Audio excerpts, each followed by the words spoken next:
step the state is taking to support food shelves. Also, 1,500 people evacuated from an apartment building. This is in St. Paul after a fire. The building deemed uninhabitable, so we'll talk about how the city is now supporting some of these residents. And Hurricane Melissa is now a Category 5 storm, a big story today as it barrels towards Jamaica.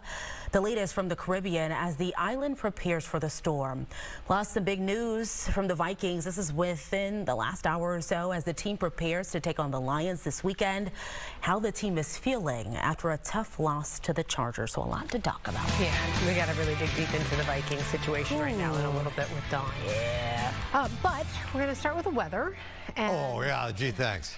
you know, it was, I guess. There's a lot going on over here, but here's the weather. No, we love you. That's why we're starting here with you. See, you're first in our hearts. Yeah. Thank We you. got some. It was nice out today. It was gorgeous, right? I mean, Yes. if there's a better Monday in late October, I don't know what it is. High temperatures, upper 50s into the low 60s, brilliant sunshine and the ever-pervasive wind out of the southeast. We've had it for 4 days.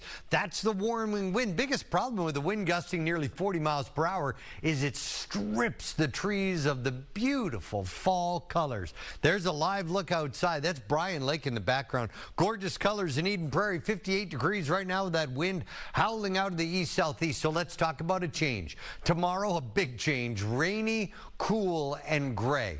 As we work into the day Wednesday, we begin to clear out, but temperatures don't rebound too terribly far. And that's the trend we stick in. But I will tell you this, if there is a good-looking forecast into the weekend, sure, maybe cooler.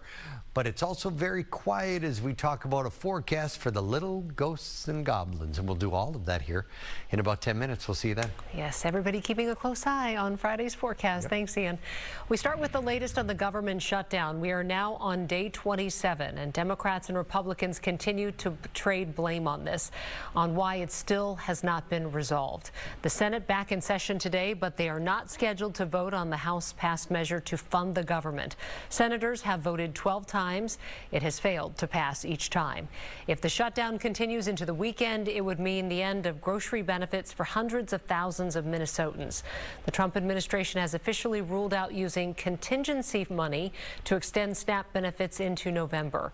So the state is now stepping in with a stopgap for that. Fox 9's Corin Hoggard is live at a Minnetonka food shelf.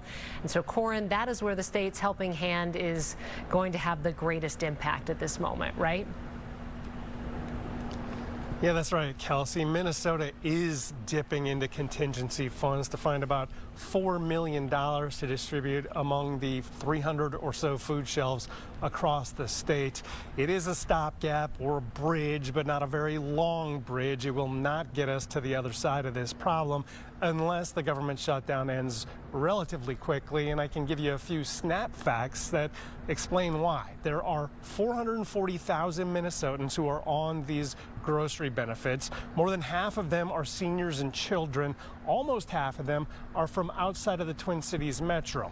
Now, on average, each of them gets about $160 a month in grocery benefits. But, you know, when that all adds up, it's $857 million in a year. So you can see even grocery stores are going to start to take a hit here in Minnesota if these SNAP benefits disappear. But it's the food shelves that are really going to take the brunt of it at a time when they're really already stretched thin. So before this shutdown began, we were already helping about 30% more people than we were last year. We have made room for more because we have, with all the relief that's been given to the hunger relief system over the last several years, food shelves like ours are doing remarkable work. We are closer than we've ever been to meeting the need, but this shutdown and reducing benefits that are available to our clients are absolutely a step back that are going to be felt in households across the state of Minnesota. I will tell you that in our footprint, we have heard increased concern, anxiety from our families. So, Corin, how much help is the state really offering here? Yeah, well, Kelsey, it is $4 million. It's, you know, like I said, not going to get us to the other side of the problem. That's the equivalent of about 2 days worth of what SNAP provides. And the food banks and the food shelves say that, you know, SNAP can feed 9 people for every 1 person that they can feed. So they are really going to be overwhelmed if SNAP goes away. Minnesota found this money in a couple of emergency funds. One of them now completely empty. The other one has maybe a little bit left in it, but there's really not a lot left in the couch cushions. All right, well, this will continue to be a story as this shutdown continues. Thank you, Corin Hoggard in Minnetonka tonight. And over in St. Paul, 1,500 people forced from their homes after a fire at Skyline Tower over the weekend. The fire, though, was put out relatively fast, but the sprinkler system caused a lot of damage and also a power outage. Fox 9's Maury Glover joining us now to talk about this. So, Maury, city officials speaking on this afternoon.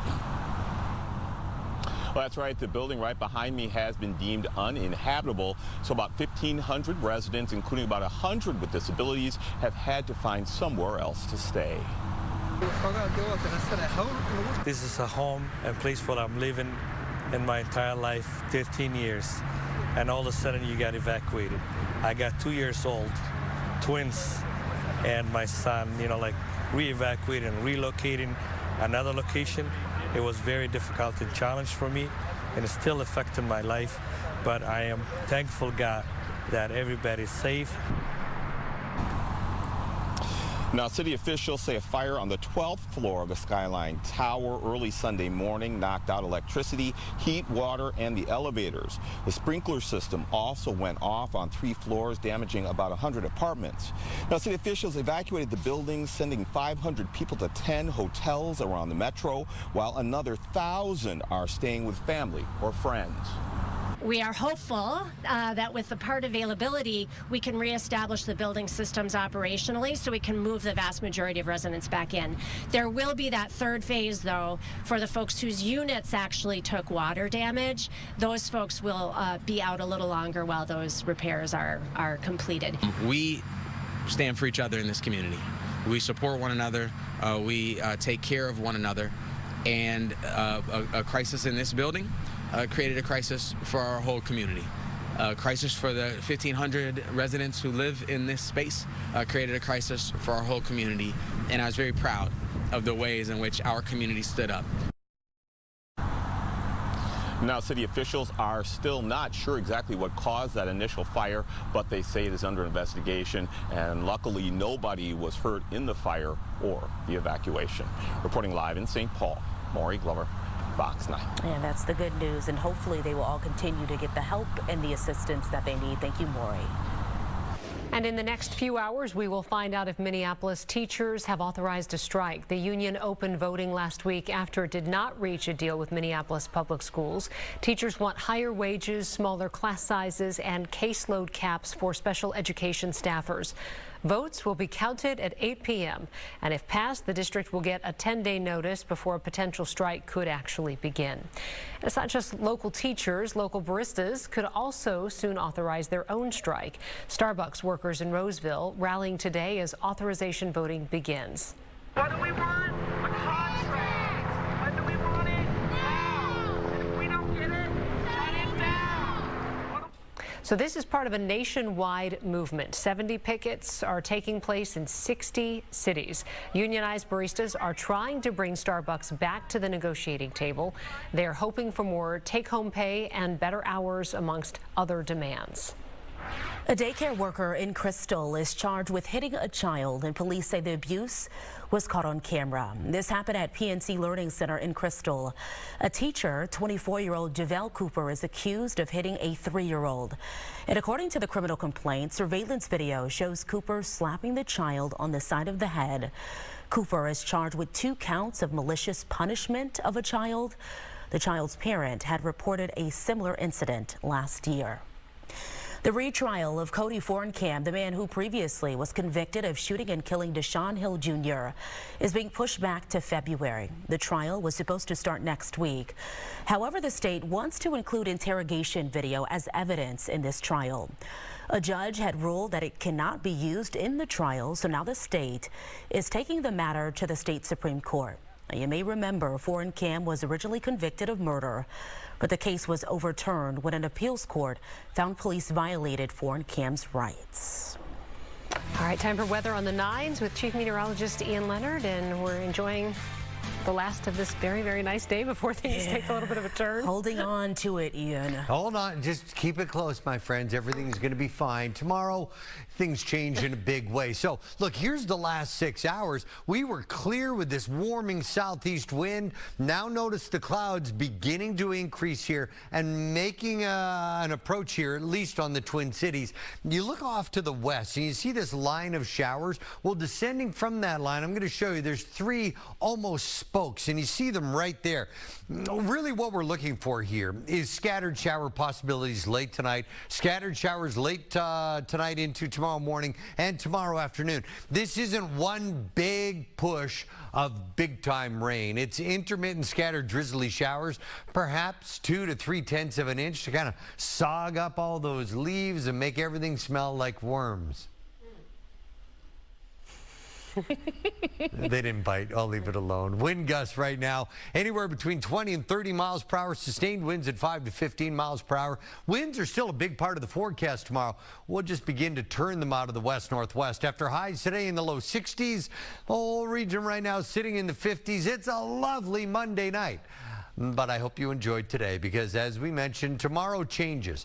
If there's a good look to this forecast, it's as we head toward Halloween and a decent trick-or-treat forecast. We'll talk about that here with your 7-day forecast in about 10 minutes, my little wormy friends. Those who missed it. I wasn't here for this, so I'm totally lost. I am still trying to figure out what worms smell like. Ian brought in leaves. Wet leaves. Yeah, wet leaves that just smelled like leaves. And they smell like worms. Yeah. And it's fine. I don't know how do you explain what worms smell like? Yeah, it's not dirt. a good smell, but yeah, dirt. It's dirty dirt. Still waiting. Thank you, Check Ian. back in. Well, Hurricane Melissa is projected to be the most catastrophic hurricane to hit Jamaica in the country's recorded history, and it is expected to make landfall tomorrow. So we'll have a report from the island coming up. Also, we'll check in with our Don Mitchell, a tough update on quarterback Carson Wentz. We'll go out to TCO Performance Center for the latest coming up next.